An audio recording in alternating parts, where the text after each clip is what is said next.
Hello everyone, welcome back to my channel eco सीखो। मैं पूजा चौधरी और आज की इस वीडियो में मैं आपको हमारा इंडियन इकोनॉमी का जो सेकंड चैप्टर है उसका फटाफट रिवीजन एक शॉर्टकट वीडियो बना रही हूँ। इस वीडियो को देखने के बाद मेरी जो नेक्स्ट इसी चैप्टर के ऊपर एमसीक्यू वीडियो है वो आप ज़रूर देखिए। इससे आपका पूरा ये चैप्टर प्रिपेयर हो जाएगा। ठीक है, तो आइए स्टार्ट करते हैं। जैसे कि हमने पिछला चैप्टर पढ़ा कि इंडिया में ब्रिटिश रूलिंग के टाइम पर इंडिया के क्या क्या सेक्टर किस तरीके से प्रभावित हुए, हमने ये पढ़ा। ठीक है, तो इस चैप्टर में हम क्या पढ़ेंगे, जब हमने अपनी इंडिपेंडेंस हमें मिल गई तो उसके बाद हमारा मेन काम 1950 से शुरू हुआ और इस टाइम से लेके हम इस चैप्टर में 1990 तक के पीरियड में क्या क्या हुआ ये पढ़ेंगे। अच्छा, 1990 तक के पीरियड में क्या हुआ यही क्यों पढ़ते हैं, क्योंकि सिंपल सी बात है 1990 तक इस टाइम पीरियड में ना हम ज़्यादा कुछ कर नहीं पाए, ग्रोथ नहीं हो पाई। 1990 के बाद एक ऐसा इंडिया में चेंज आया जिस वजह से इंडिया की जो ग्रोथ रेट है वो बहुत बूस्ट हो गई। तो हम पहले यहाँ तक का टाइम पीरियड पढ़ेंगे कि 1950 से 1990 में क्या हुआ। अच्छा, अब आज़ादी मिल गई। आज़ादी मिलने के बाद हमारा पहला क्वेश्चन आता है कि हमारे लीडर्स के पास पावर आ गई, लेकिन भाई देश चलाना तो किसी को आ ही नहीं रहा था।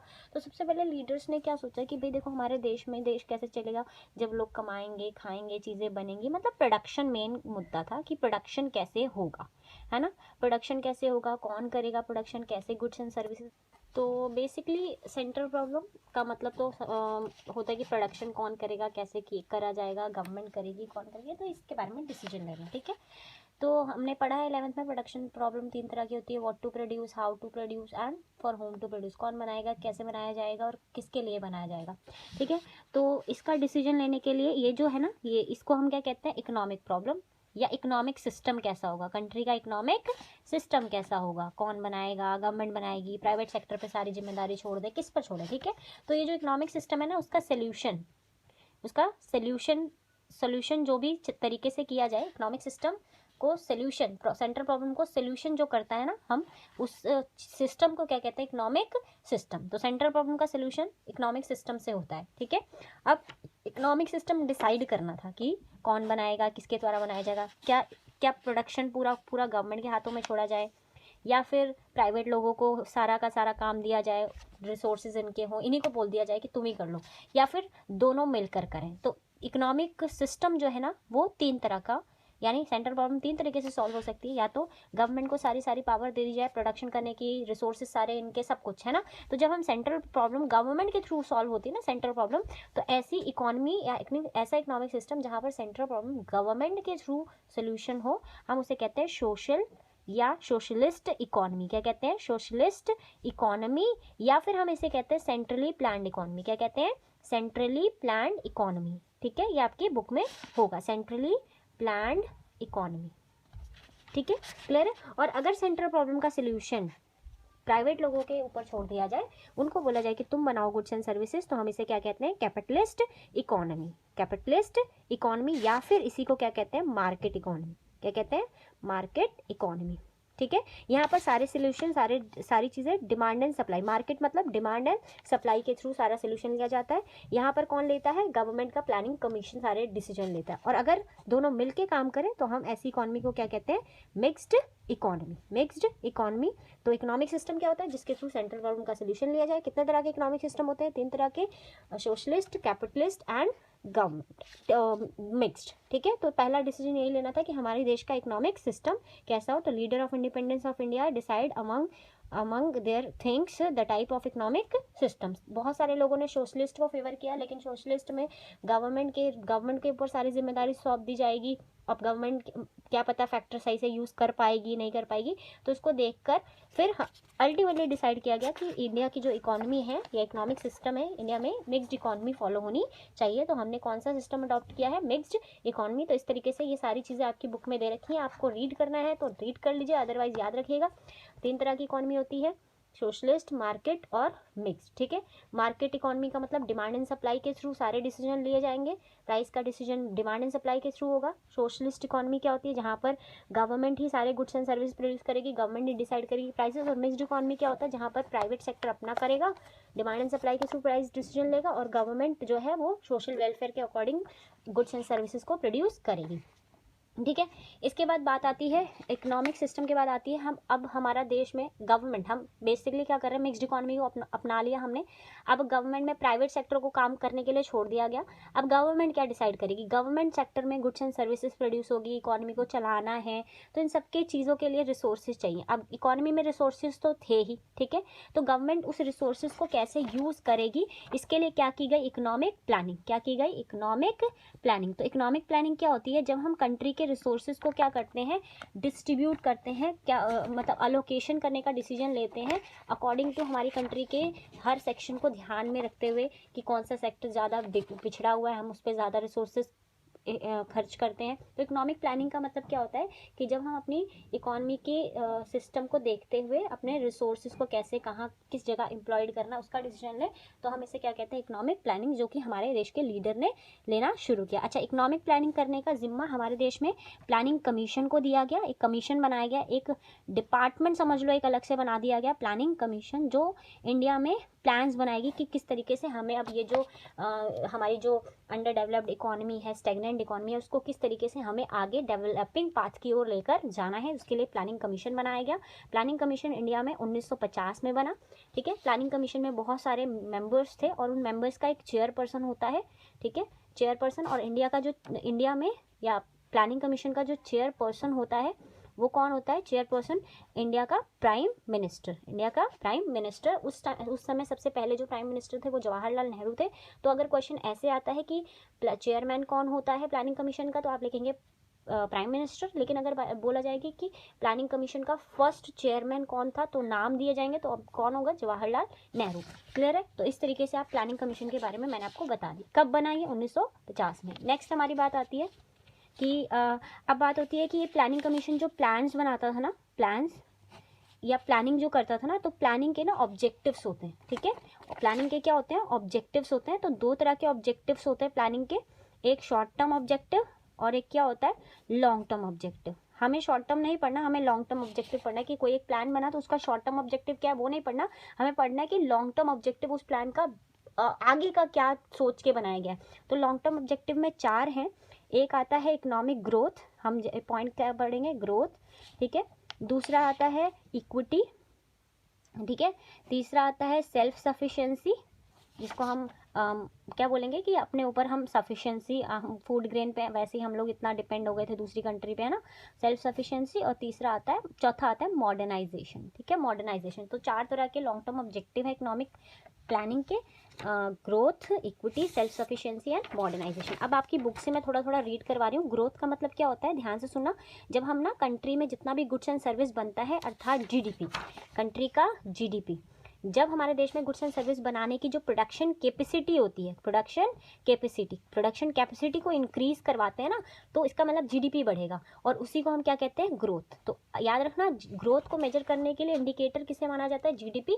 और ग्रोथ का मतलब क्या होता है, जब हमारे देश की प्रोडक्शन कैपेसिटी बढ़ती है गुड्स एंड सर्विस को बनाने की, तो हम उसे कहते हैं ग्रोथ, ठीक है। और इंडिकेटर क्या होता है इकोनॉमिक ग्रोथ का, गुड इंडिकेटर, इकोनॉमी का good indicator of economic growth जो होता है वो जीडीपी को कहते हैं। क्लियर है, ठीक है। अब बात करते हैं ये प्लानिंग कमीशन, थोड़ा सा बता देती हूँ। प्लानिंग कमीशन को इंडिया में मेन ये प्लानिंग कमीशन बनना चाहिए या प्लान्स बनने चाहिए, इनके पीछे किस इंसान ने ज़्यादा कोशिश की, तो महालनोबिस नाम के जो हमारे इंडिया के एक इकोनॉमिस्ट थे, जिनकी कोशिश पे ये प्लानिंग कमीशन नाम का कॉन्सेप्ट इंडिया में क्या हुआ, इंट्रोड्यूस हुआ। तो मैंने डिस्टिंग्विश्ड थिंकर्स जो थे उन्होंने 5 ईयर प्लान्स कैसे बने जाएंगे। अच्छा, ये 5 ईयर प्लान क्या होता है, प्लानिंग कमीशन क्या करता है, जो प्लान्स बनाता है ना, वो प्लान्स क्या करता है, जैसे हमारे बोलते हैं ना, एक देश की जो गवर्नमेंट होती है वो 5 साल की गवर्नमेंट होती है, तो इसी तरीके से हमारे देश की वो 5 साल की जो गवर्नमेंट होती है ना, वो अपने प्लान्स लेकर आती है 5 साल के, जिसको हम क्या कहते हैं, प्लानिंग कमीशन के 5 ईयर प्लान्स, ठीक है। तो हमारे देश में जो 5 ईयर प्लान्स है ना, बेसिक 5 ईयर प्लान्स, वो किसके रिकमेंडेशन पे शुरू हुआ था, या महालनोबिस के रिकमेंडेशन पे, ठीक है। इन सारे थिंकर्स में से ना जो सबसे स्टैटिस्टियन थे, जो सबसे इंपॉर्टेंट, जिन्होंने कंट्रीब्यूशन दिया प्लानिंग कमीशन होना चाहिए, 5 ईयर प्लान्स होने चाहिए, वो कौन थे, महालनोबिस, ठीक है। अच्छा, और इन्होंने हमारे देश में जो प्लानिंग कमीशन 5 ईयर प्लान बनने चाहिए। ये टर्म बिगन कब हुआ? Second 5 year plan. तो क्वेश्चन आ सकता है कि जो महालनोबिस जो थे ना, उन्होंने प्लानिंग कमीशन में सबसे 5 ईयर प्लान बनाने के लिए इन्होंने रिकमेंडेशन दिया था। और कब से हमारे देश का जो रियल 5 ईयर प्लान बना था वो कब से बना था? सेकेंड 5 ईयर प्लान से। ठीक है, अभी मैं आपको बताऊंगी फर्स्ट कब बना, सेकेंड कब बना, आगे है। और सेकेंड 5 ईयर प्लान को ही एक लैंडमार्क कंट्रीब्यूशन कहा जाता है किस कहाँ का? Development planning in general. ठीक है, और क्या बोलोगे आप? याद रखना, इन्होंने एक इंडियन प्लानिंग गोल जो भी 5 ईयर प्लान के होने चाहिए, इन्होंने बेसिक रिकमेंडेशन दिया। ठीक है, इनको इंडिया में जो प्लानिंग कमीशन का आर्किटेक्ट कहा जाता है। ठीक है, तो याद रखना, Mahalanobis who was the architect of Indian planning commission? Mahalanobis. ठीक है, पीसी महालनोबिस बोला जाता है इनको। ठीक है, अच्छा, इन्होंने एक और चीज़ दी थी, इन्होंने his contribution to the subject of statistic जो था ना, वो बहुत ज़्यादा स्टैटिस्टिक में इन्होंने बहुत सारे कंसेप्ट दिए जो इंटरनेशनली अभी भी क्या है? फेमस है। और इन्होंने ही इंडिया में स्टेब्लिश्ड करवाया था इंडियन स्टैटिस्टिक इंस्टीट्यूट ISI। ठीक है, इन कलकत्ता। ठीक है, और during the second plan period में महालनोबिस इन्वाइटेड मेनी डिस्ट्रिक्ट इकोनॉमिस्टियन को अपॉइंट किया था जब सेकेंड 5 ईयर प्लान बना था, जिसपे डिबेट्स वगैरह हुई थी। और फिर एक तरीके से 5 ईयर प्लान्स को बेसिक जो शुरुआत हुई वो सेकेंड 5 ईयर प्लान से हुई थी। और किसके कहने पे? महालनोबिस। तो ये याद रखिएगा, इससे रिलेटेड। तो हमें क्या करना है? प्रोडक्शन कैपेसिटी को बढ़ाना है। मॉडर्नाइजेशन का मतलब प्रोडक्शन कैपेसिटी बढ़ाओ, बट कैसे? क्या करके? न्यू टेक्नोलॉजी को यूज़ करके। अच्छा, मॉडर्नाइजेशन का मतलब सिर्फ न्यू टेक्नोलॉजी को यूज़ करना नहीं होता, बल्कि देश में लोगों का नज़रिया चेंज हो, देश में लोगों की सोच चेंज हो, ये भी मॉडर्नाइजेशन का एक ऑब्जेक्टिव होता है। मॉडर्नाइजेशन का मतलब यानी 2 ऑब्जेक्टिव होते हैं, एक अडॉप्शन ऑफ न्यू टेक्नोलॉजी, और मॉडर्नाइजेशन में और इंक्लूड क्या होता है? Social outlook. हमारे देश में जो लोगों की सोच है, सोशल आउटलुक है, उसको भी चेंज करना। तो ऑब्जेक्टिव अगर आएगा मॉडर्नाइजेशन का, तो इसमें कितने ऑब्जेक्टिव है? 2। टेक्नोलॉजी को अच्छे से, न्यू टेक्नोलॉजी अडॉप्ट करने के साथ साथ चेंज इन सोशल आउटलुक। ठीक है, इसके बाद आता है सेल्फ सफिशिएंसी। सेल्फ सफिशिएंसी क्या होता है? कि जब हमें अपने देश में लिखा है a nation can promote economic growth और मॉडर्नाइजेशन करते हुए हमें क्या याद रखना है? कि हमें देश में अपने रिसोर्सेज यूज़ करने हैं। मतलब मॉडर्नाइजेशन करने के लिए रिसोर्सेज, इकोनॉमिक ग्रोथ करने के लिए हमें रिसोर्सेज यूज़ करने हैं, लेकिन अपने देश के रिसोर्सेज, बाहर के देश के रिसोर्सेज पे क्या करना? बाहर के देश के रिसोर्सेज पे कम से कम रिलायंस रखना। यही सेल्फ सफिशिएंसी है। मतलब हमें आत्मनिर्भर बनना है, दूसरे के देशों के रिसोर्सेज यूज़ नहीं करने। ठीक है, क्लियर है? इक्विटी क्या होता है? ये सारी चीज़ें ना वेस्ट हो जाएंगी, तीनों चीज़ें वेस्ट हो जाएंगी अगर हमारे देश में ये सारी चीज़ें सिर्फ कुछ सेक्शन तक सीमित रहे। तो इक्विटी का मतलब होता है कि ग्रोथ, मॉडर्नाइजेशन और सेल्फ सफिशिएंसी सिर्फ इकोनॉमी के कुछ सेक्टर तक सीमित ना रहे, बल्कि हमारे देश के ईच एंड एवरी इंडिविजुअल तक इसका फ़ायदा पहुँचे, तभी ये मॉडर्नाइजेशन और इकोनॉमिक ग्रोथ और सेल्फ सफिशिएंसी काम करे। ठीक है, यानी हमारे देश में इकोनॉमिक ग्रोथ का फ़ायदा इकोनॉमी के हर सेक्शन तक पहुँचना ही इक्विटी का प्लान है। ठीक है, इसके बाद हमने पढ़ा कि हमारे देश के जो प्लान्स थे 5 ईयर प्लान्स, उसके 4 ऑब्जेक्टिव हैं। अब हम बात करते हैं हमारे देश में जो प्लानिंग्स थी ना, शुरुआत 1950 में प्लानिंग कमीशन बना। और फर्स्ट प्लान कब बना? फर्स्ट प्लान 1951 से 56 में बना, फर्स्ट 5 ईयर प्लान। इसके बाद जो प्लान्स था वो 56 से 61 5 साल का अलग सेकेंड 5 ईयर प्लान इस समय बना। ये सारे प्लान्स जितने भी बनते गए ना, तो फर्स्ट 5 ईयर प्लान का मोटिव था, सबसे पहले कौन सा सेक्टर खराब हुआ था? एग्रीकल्चर। तो सबसे पहला जो एग्रीकल्चर सेक्टर पे सबसे पहले 5 ईयर प्लान्स की शुरुआत हुई। तो अब 5 ईयर प्लान्स में एग्रीकल्चर के सेक्टर में जो भी प्रॉब्लम्स थी उसमें रिफॉर्म लाने के लिए एग्रीकल्चर सेक्टर में रिफॉर्म किए गए। ठीक है, रिफॉर्म किए गए, जिसके लिए एग्रीकल्चर सेक्टर में सुधारने के लिए 2 चीज़ें अपनाई गई। एक तो याद करो, हमने क्या पढ़ा था कि ज़मीनें जो थी ज़मींदारों के पास थी, तो सबसे पहले लैंड रिफॉर्म किया गया। ठीक है, लैंड से रिलेटेड रिफॉर्म किया गया। उसके बाद प्रोडक्टिविटी बहुत ज़्यादा कम थी, तो एक कॉन्सेप्ट आया ग्रीन रेवोल्यूशन, प्रोडक्शन को बढ़ाने के लिए। तो ग्रीन रेवोल्यूशन नाम का एक कॉन्सेप्ट आया। तो 2 चीज़ें एग्रीकल्चर रिफॉर्म से रिलेटेड थी, एक लैंड रिफॉर्म, भूमि सुधार जिसको कहते हैं, और एक हरित क्रांति, ग्रीन रेवोल्यूशन। ठीक है, तो ये एग्रीकल्चर रिफॉर्म थे। क्लियर है? इसके बाद हम बात करते हैं जो लैंड रिफॉर्म थी। लैंड रिफॉर्म में सबसे पहले क्या किया गया? जितने भी इंटरमीडिएटरीज थे, याद है इंटरमीडिएटरीज जो सरकार और किसानों के बीच में कड़ी का काम करते, वो थे जमींदार। ठीक है ना, जमींदार क्या करते थे? ज़्यादा से ज़्यादा टैक्सेस लेते थे। तो गवर्नमेंट ने क्या कहा कि भाई अब जो इंटरमीडिएटरीज है ना वो हट जाएं, अब ये इंटरमीडिएटरीज टैक्सेस वैक्सेस नहीं भरेंगे, सरकार के पास डायरेक्ट जो भी देना है किसान खुद देंगे। ठीक है, क्लियर है? जिसकी वजह से 200 लाख जो किसान थे ना, वो सीधा सीधा गवर्नमेंट के क्या है? गवर्नमेंट के सामने आ गए। मतलब 200 लाख जो किसान थे वो डायरेक्ट कांटेक्ट हो गया गवर्नमेंट से, यानी इतने सारे लोगों के बीच में जमींदार मतलब गवर्नमेंट और किसान जो थे ना 200 लाख किसान के बीच में जमींदार थे। जमींदारों के हटने से 200 लाख किसान डायरेक्टली गवर्नमेंट के कांटेक्ट में आ गए। ठीक है, इसके बाद एक और चीज़ इसमें करी गई, यानी सबसे पहले अबॉलिश किया गया इंटरमीडिएटरीज को, और दूसरी चीज़ क्या की गई, इन जमींदारों के पास बहुत सारी प्रॉपर्टीज थी जो इन्होंने क्या की थी, हड़पी थी किसानों से। ठीक है, धोखाधड़ी देके। तो सब उसके बाद हमारी गवर्नमेंट ने लैंड सीलिंग नाम का एक कॉन्सेप्ट शुरू किया। लैंड सीलिंग का मतलब क्या था, जहाँ पर मैक्सिमम लिमिट हर एक इंडिविजुअल के पास ज़मीन की कितनी मैक्सिमम लिमिट है वो तय कर दी गई। अगर उस मैक्सिमम लिमिट से ऊपर जितनी भी ज़मीनें किसी पर्सन के पास होंगी तो गवर्नमेंट उसको क्या करेगी, गवर्नमेंट उसको ले लेगी और किसके बीच में बांट देगी, उसको जो हमारी इकॉनमी के वो फार्मर जिनके पास ज़मीनें नहीं हैं उन सबको बांट देगी। तो लैंड सीलिंग सिस्टम में मैक्सिमम लिमिट लैंड की सील कर देना, जिसका ओनर एक इंडिविजुअल हो सकता है, उससे ऊपर की ज़मीनें गवर्नमेंट ले लेगी। तो इस तरीके से बहुत सारे फार्मर्स जो बेरोज़गार थे उनको ज़मीनें भी मिल गई और अपना काम उन्होंने शुरू किया। अब बात करते हैं कि भाई ज़मीनें मिलने से क्या होगा अगर प्रोडक्शन नहीं हो रहा। तो गवर्नमेंट ने देश की प्रोडक्टिविटी को, क्योंकि हम फूड ग्रेन के मामले में दूसरे देशों पर डिपेंड हो गए थे, तो गवर्नमेंट ने ग्रीन रेवोल्यूशन नाम का कॉन्सेप्ट शुरू किया 1966 में, जिसमें कुछ HYV सीड्स हाई यील्ड मतलब होता है आउटपुट। ठीक है, ज़्यादा आउटपुट देने वाले बीजों का और न्यू टेक्नोलॉजी का यूज़ करके गवर्नमेंट क्या कर रही थी, इसका फार्मर को एनकरेज कर रही थी कि भैया ज़्यादा प्रोडक्शन करना है तो आपको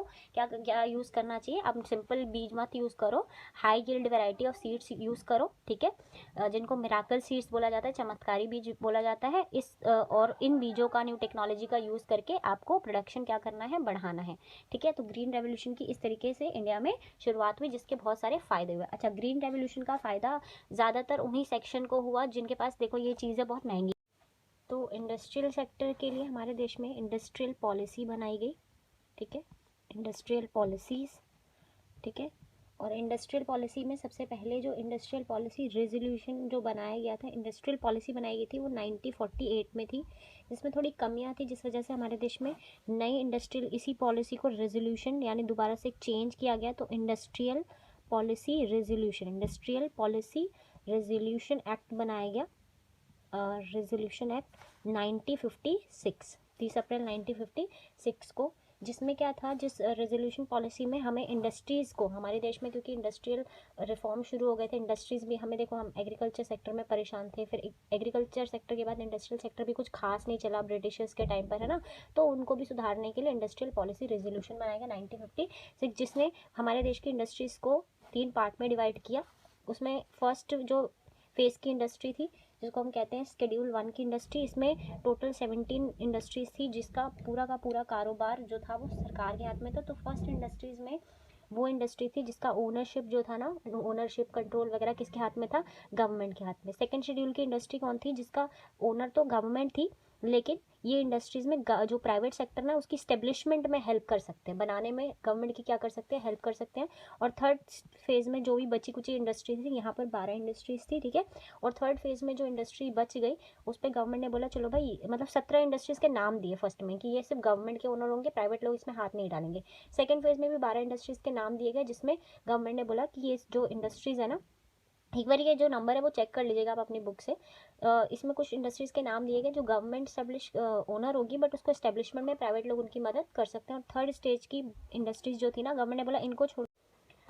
तो मैं क्या बोलूँगी कि इस तरीके से हमारे देश में ना इन इंडस्ट्रीज़ को छोड़कर गवर्नमेंट ने बोला कि भैया तुमको ये इंडस्ट्री खोलनी है, तुमने को सेटअप करना है, नए इंडस्ट्री एक्सपेंशन करनी है, या फिर पुरानी आप एक चला रहे हो उसके बाद दूसरा कोई बिज़नेस खोलना है, एक डाइवर्सिफिकेशन करना है, तो आप प्राइवेट सेक्टर जी आपको इंडस्ट्री लाइसेंस लेना पड़ेगा हमसे। मतलब मैं क्या बोलूँ, 1990 तक प्राइवेट लोगों को इतना डेवलपमेंट करने का, ग्रोथ करने का गवर्नमेंट ने चांसेस ख़त्म कर दिए थे। ठीक है, तो गवर्नमेंट ने ही सारे कंट्रोल लेना शुरू किया, मतलब थी तो मिक्सड इकॉनमी लेकिन सोशलिस्ट की तरह काम हो रहा था। ठीक है, तो इस तरीके से रूरल एरिया में इंडस्ट्रियल सेटअप करने के ये रूल्स बनाए। अब बात करते हैं हमारे जो स्मॉल एरियाज़ होते हैं ना, स्मॉल एरिया या रूरल एरियाज़, वहाँ पर क्या किया गवर्नमेंट ने, वहाँ पर स्मॉल स्केल इंडस्ट्रीज़ को सेटअप करने के लिए लोगों को एनकरेज करने के लिए कमेटी बनाई 1955 में, 1955 में, जिसका नाम क्या था, rural and small scale small scale एक कमेटी बनाई गई थी जिसे आप कार्वे कमेटी बोलोगे, कर्वे कमेटी, ठीक है, एमसीक्यू में आ सकता है। स्मॉल स्केल इंडस्ट्री के सेटअप करने के लिए कौन सी कमेटी बनाई गई थी?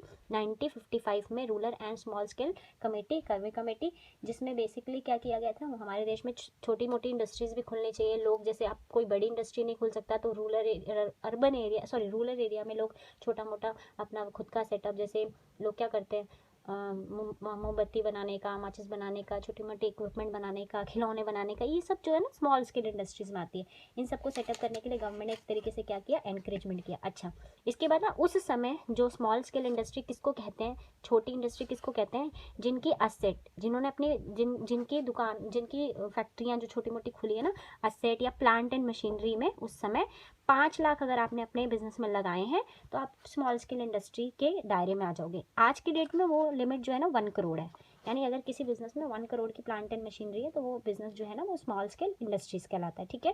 तो इस तरीके से स्मॉल स्केल इंडस्ट्री को सेटअप करने के लिए गवर्नमेंट ने एनकरेजमेंट किया। देखो स्मॉल स्केल इंडस्ट्री क्या करेगी इकोनॉमी में, जब आप अपने घरों के आसपास रूरल एरिया में जब खुद की बिजनेस लोग खोलेंगे तो खुद भी काम करेंगे, 4 लोगों को और एम्प्लॉयमेंट देंगे, तो एम्प्लॉयमेंट क्रिएट होगा हमारे देश में, है ना, क्लियर। और याद रखना एक और चीज़, स्मॉल स्केल इंडस्ट्री जो है ना वो बिग इंडस्ट्री से कंपटीशन नहीं कर सकती, तो गवर्नमेंट ने बहुत सारे प्रोटेक्शन भी दिए स्मॉल स्केल इंडस्ट्री को प्रोटेक्ट करने के लिए। गवर्नमेंट ने क्या करा कि लिमिट, कुछ गुड्स के नाम लिख दिए, ठीक है, कुछ गुड्स के नाम लिख दिए कि भैया ये गुड्स है ना वो सिर्फ और सिर्फ कौन बना सकता है, स्मॉल स्केल इंडस्ट्रीज, ठीक है। उनको बहुत सारी सब्सिडीज वगैरह भी दी, तो प्रोटेक्शन भी दिया गवर्नमेंट ने। इस तरीके से स्मॉल स्केल इंडस्ट्री को सेटअप करने के लिए गवर्नमेंट ने बहुत इंकरेजमेंट दिया, ठीक है। इसके बाद हम बात करते हैं, हमारा स्मॉल स्केल इंडस्ट्री हो गया, ठीक है। अब बात करते हैं हमारे देश में, याद है फॉरेन सेक्टर भी बड़ा परेशान था हमारे देश में, फॉरेन ट्रेड भी बड़ा, उन लोगों ने फॉरेन ट्रेड को भी ख़राब कर दिया था। तो गवर्नमेंट ना फॉरेन ट्रेड में क्या था, हम लोग बहुत ज़्यादा इंपोर्ट करने लग गए थे, रॉ मटेरियल इतना ज़्यादा इंपोर्ट कर रहे थे, और हमारे देश में बाहर का, ब्रिटेन का एक्सपोर्ट कुछ ज़्यादा ही बढ़ गया था, इंपोर्ट भी ज़्यादा, एक्सपोर्ट भी ज़्यादा। हालांकि एक्सपोर्ट ज़्यादा था बट सरप्लस का इस्तेमाल वो लोग अपने लड़ाई कर रहे थे जिन देशों से, उसमें कर रहे थे, मतलब हमारे लिए कोई फ़ायदा नहीं था। तो गवर्नमेंट ने कहा अच्छा बहुत सारी चीज़ें हमारे देश में क्या हो रही है, बाहर से चीज़ें हम लोग इंपोर्ट करे जा रहे हैं ना, तो गवर्नमेंट ने बोला कि हमारे देश की तो इंडस्ट्री बड़ी परेशान हो रही है, फॉरेन ट्रेड की वजह से हमारे देश का फॉरेन ट्रेड इतना ख़राब हो गया था, हम लोग इंपोर्ट बहुत ज़्यादा कर रहे थे, तो ज़्यादा से ज़्यादा देश में अगर इंपोर्ट होगा तो हमारे देश की इंडस्ट्री जो हम खुलवा रहे हैं वो उनका सामान कौन खरीदेगा। तो गवर्नमेंट ने उसकी चीज़ को सुधारने के लिए गवर्नमेंट ने फॉरेन ट्रेड से रिलेटेड एक रिस्ट्रिक्शन लगाई, ट्रेड पॉलिसी बनाई, ठीक है, फॉरेन ट्रेड, व्यापार की एक नीति बनाई, जिसमें गवर्नमेंट ने ना सबसे पहले क्या किया कि इम्पोर्ट सब्सटीट्यूशन नाम का एक कॉन्सेप्ट यूज़ किया। इम्पोर्ट सब्सटीट्यूशन, इम्पोर्ट को हमें क्या करना है, कम करना है, इम्पोर्ट कम से कम करना है ताकि हमारे देश की जो गुड्स एंड सर्विसेज हमारी इंडस्ट्री बना रही है वो बिके मार्केट में। इम्पोर्ट सब्सटीट्यूशन का मतलब होता है जब हमारे जो डोमेस्टिक गुड्स है ना वो फॉरेन से इम्पोर्टेड गुड्स की जगह ले लें, तो हम क्या कहते हैं, हमारे देश ने इम्पोर्ट सब्सटीट्यूशन, हमें कुछ ऐसा करना है ताकि हम अपने देश की गुड्स पर निर्भरता हमारी बढ़ जाए और बाहर के देश की चीज़ों को लाना हम देश में क्या कर दें, कम कर दें। इसके लिए गवर्नमेंट ने 2 चीज़ें करी, एक तो टैरिफ मतलब टैक्सेस लगाएं, ठीक है, जो भी गुड्स बाहर से आएंगे इम्पोर्ट पर, बहुत सारे इम्पोर्ट्स करने वाली गुड्स पर बहुत से टैक्सेस लगाए, और टैक्सेस लगाने के साथ साथ में कोटा फिक्स कर दिया कि कोई गुड्स कितना देश में आ सकता है, मैक्सिमम लिमिट ऑफ इम्पोर्ट वो भी तय करती, जिस तरीके से हमारे देश में 2 इम्पोर्ट सब्सटीट्यूशन पॉलिसी, यानी इम्पोर्ट को सब्सटीट्यूट करने के लिए टैरिफ और कोटा नाम की 2 पॉलिसी बनाई, और इस तरीके से हमारे देश में इम्पोर्ट को क्या किया गया, थोड़ा सा रोका गया, क्लियर है, जिससे हमारे देश की इंडस्ट्री को बाहर की गुड्स की इंडस्ट्री का कॉम्पिटिशन ना करना पड़े और हमारे देश की इंडस्ट्री फले फूले, क्लियर है। तो इस तरीके से हमारे देश में ये जो हमारा सेकेंड चैप्टर है वो कंप्लीट हुआ, ठीक है। अब आप इससे रिलेटेड जो है ना वो MCQ की वीडियो, मेरी नेक्स्ट जो वीडियो आएगी उसमें देखिएगा, ठीक है। और पहले आप इस चीज़ को रिवाइज करिए अपनी बुक से भी थोड़ा बहुत, आपको इतना ओवरव्यू मैंने दे दिया कि अगर आप बुक रीडिंग करेंगे तो आपको सब समझ में आएगा, ठीक है। और अगर आपको मेरी वीडियो अच्छी लगी तो मेरा चैनल सब्सक्राइब कर दीजिए और ज़्यादा से ज़्यादा इसे लाइक्स दीजिए, शेयर करिए अपने दोस्तों के साथ, ठीक है। Thank you so much.